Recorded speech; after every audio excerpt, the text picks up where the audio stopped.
أعوذ بالله من الشيطان الرجيم.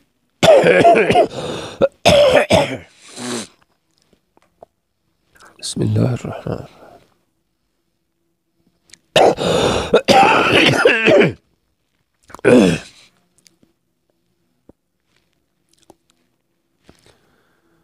قد خلت من قبلكم سنن.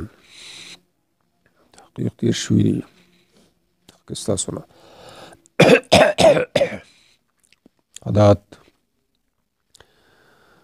پس وګورئ تاسو پس مکه کې وګورئ څنګه شو انجام د تکذیب کوونکو. خلط معنی وکړه مدد تیر شوی دی. سنن څه شی دی؟ سنن عادات ته وایي. يريد ما سنه الله في الأمم المكذبين من وقائع. هغه چې الله عادت جوړ کړی طریقه خپل جوړه کړې ده په باره د امم مکذبین کې. هغه ما سنه الله څه شی دی؟ وقایع د الله یعنی عذابونه د الله تعالی جوړ کړي. وقایع واقعات عذابونه. صلی الله عادت کریمه دی. کوم قوم تکذیب وکړي لارې ته نه راځي عادت ورکړي دا عذاب ورکړي تباهي کړي. نو دا د الله جل جلاله یو عادت دی. نو وایي دا مخکې تیر شوي دي. فسیروا فی الارض فانظروا کیف کان عاقبة المکذبین. وګورئ نو کتلو مقصد ښیي. فتعتبروا بها بس عبرت پوالی پای سره. فانظروا کی صرف قتل مراد نه دی ورسره عبرت اخیستل مراد دی. هذا بیان للناس وهدى موعظة للمتقین. دا بیان دی لپاره د خلکو هدایت او واعظ دی لپاره د متقین. ادا کی اشاره چاته را نو دو توجیه کی یا قرآن پورا قرآن یا دا قریبی بیان او تقدم ذکر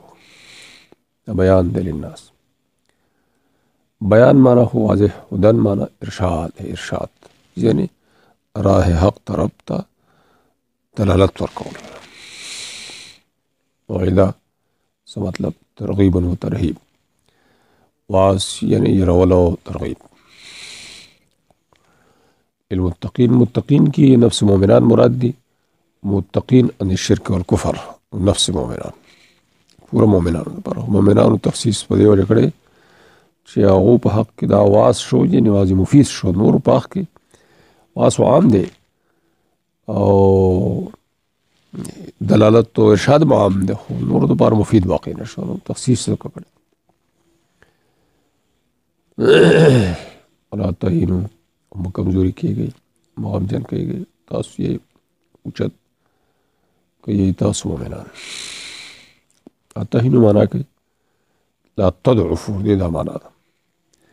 خو دلته مراد د ضعف ان الجهاد یعنی دا خود کې چې کمزوري ورسېدله د هغې د وجې نه جهادونو نه باقي زمانه کې جهادونو نه کمزوري نه شي بې همته نه شي. بے همت کېدل مراد. ان الجهاد لما اصابکم من الهزیمه یعنی یوم احد.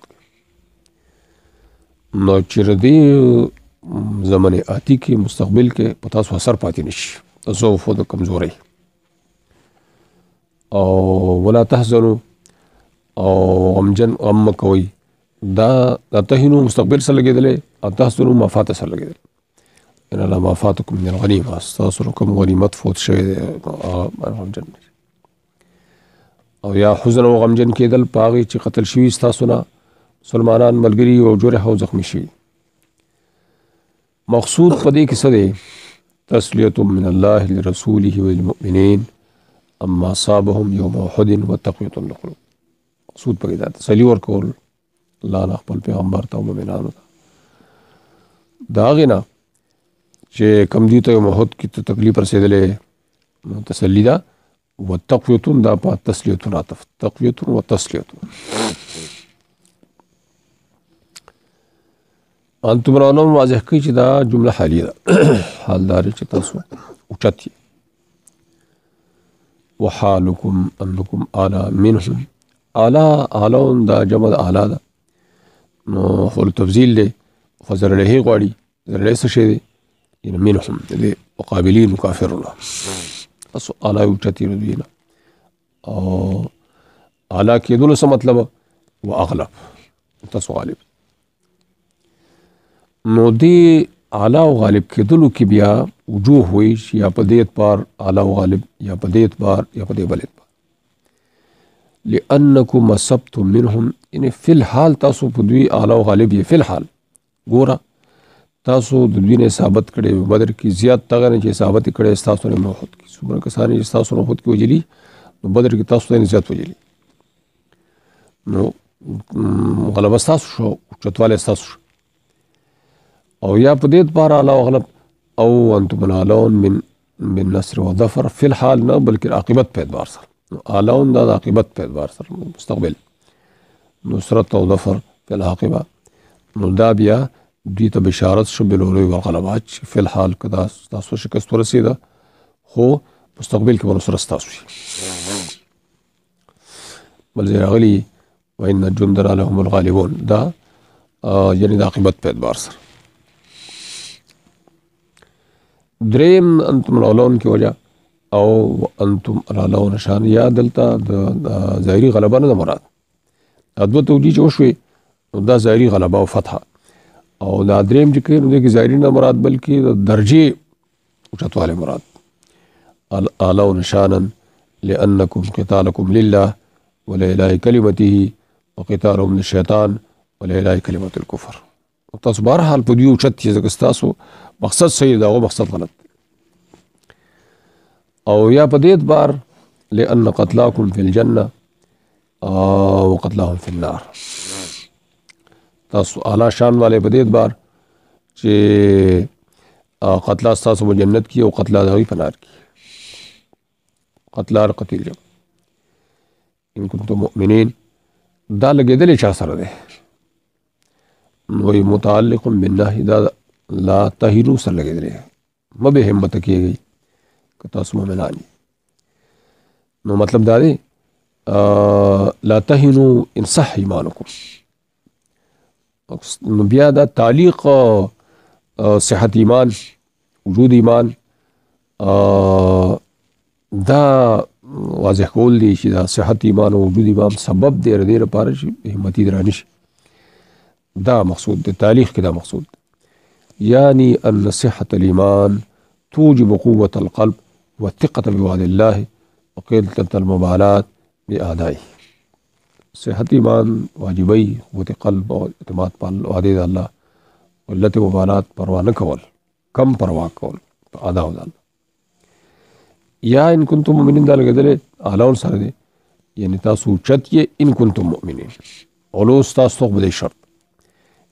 ان کنتم مصدقین بما یعدکم الله بیا ردی اعلان سره لګیدل دا ان کنتم مؤمنین نو مؤمنین نو مراد د دلته تصدیق وعدو د الله تعالی یعنی مخصوص ایمان مخصوص صد ایمان نامه کې توجیه والی نه سره لګیدلې نو عام معروف ایمان مراد دی ایمان بالله ایمان بکتب الله رسول الله دا او دا دویم والی چې دی علاوه سره لګیدل نو بیا مخصوص تصدیق مراد دی ان کنتم مصدقین بما یعدکم الله ويبشرکم بالغلبه تاسو یې غالب خو که تاسو د دې وعدې تصدیق کوونکي نو ستاسو په ذهن کې به مراشي چې موږ غالب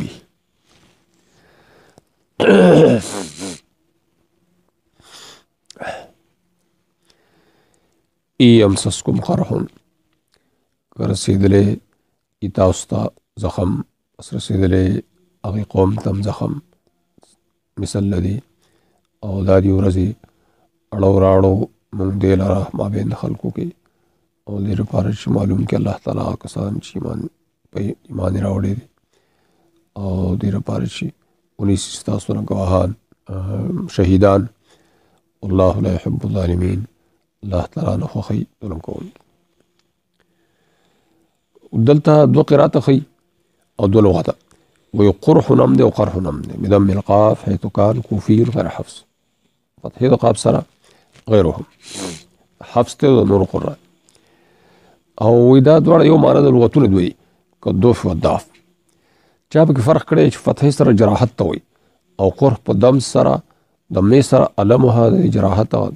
کیفیت درد ته وي فقد مس القوم قرح مثله د دې هغې سره فا سره ترتب کړی دی نو د دې وجه سره نو واضح کوي ان نالوا منکم یوم احد که څه اصابت کړی هغوی ستاسو نه احد کې نه شکف کمزور هغې در کړی تکلیف یې در کړی تاسو نه څه اخیستي فقد نلتم منهم قبله یوم بدر تاسو مخکې د هغو نه یوم بدر کې ډېر څه اخیستي او ثم لم يضعف ذلك قلوبهم ولم يمنعهم من معاورتكم الى القتال بیا هم کمزوري نه کړه دی چې تاسو هغو نه اصابت بدر کې کړی قلوب د کافرانو کمزوري نه کړه او منې نه کړه هغوی لره د معاودې ستاسو قتال یعنې ستاسو سره قتال ته معاودې ته عورتکم الى القتال یعنې بیا هم ستاسو قتال ته راغله فانتم اولا الا تضعفوا تاسو خو له مؤمنان یې اولاد چې تاسو سره د وجې نه کمزوري نه شي دې کې دا مقصود وتلک الایام دا ترکیب کې تلک مبتدا ده الایام صفت ده او خبر نداول حال نداول معنا نصرف بین الناس مخصوص سره بدی کې اړول لاړول یې نصرف ما فيها من النعم ورځي اړول مقصود نه دي نفس ورځي اړول لاړول بلکې ما فيها اړول راړو هغه چې د ورځو کې نعمتونه او عذابونه نقم تکلیفونه نعمتونه او تکلیفونه نوتی لهؤلاء تارة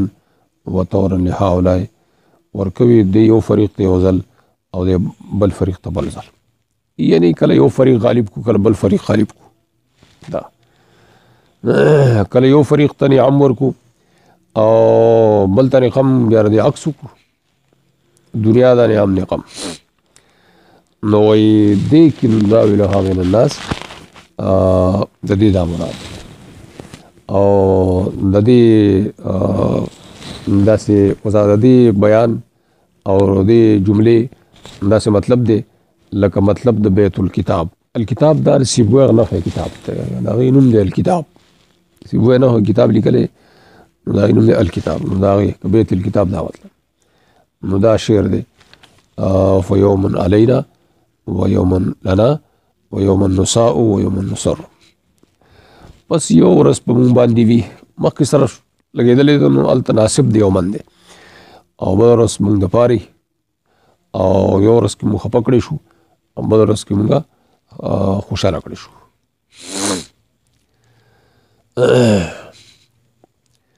نو دا د دې دا مطلب دی دغه نعم نقم اړول راړول وليعلم الله الذين دا واو راغلی عطف پچا دی وی دا مقدر عطف دی نداولها لضرو من التدبیر دا حالات تو ورځو شپو راړو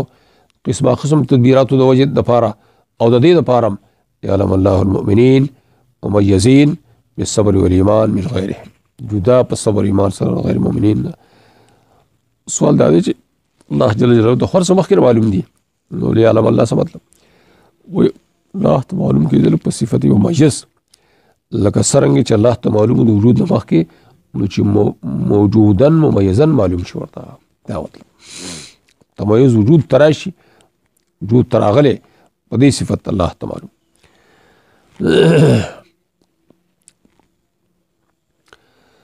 نو الله جل جلاله ته شی معلوم دی فلان کار وکي خو دې صفت ته معلوم دی چې مستقبل کې وکي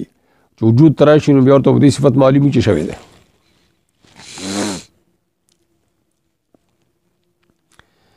ويتخذ منكم شهداء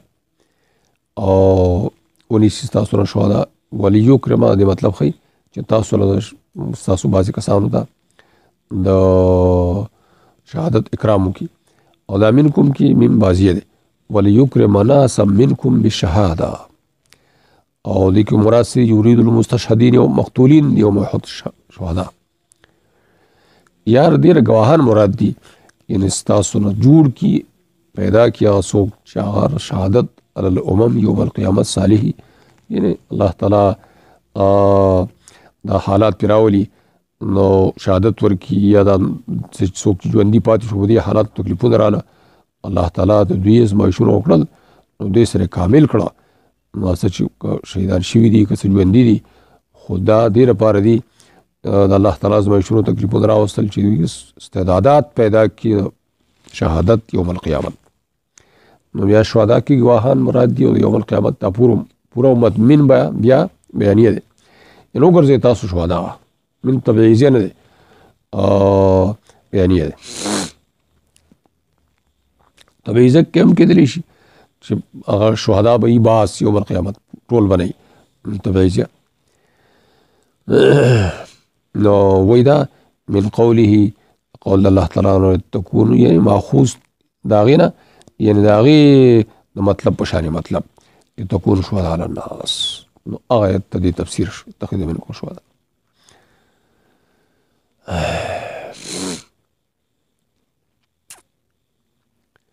والله لا يحب الظالمين دا جمله مترجمه ما بین د بعض تعلیل او باس کې یعنی وليعلم الله الذين امنوا يتخذون تعلیل دا شو وليمحص الله الذين امنوا باس تعلیل دا شو عطب باس په باس درمیان کې مترجمه معناه والله لا يحب من ليس الظالمين کې څوک مراد دي او هغه څوک مراد دي چې نه د دې مضبوطونه په ایمان جهاد کون کی پلار الله کې یعنی دا کم چیز مخکې ذکر شو چې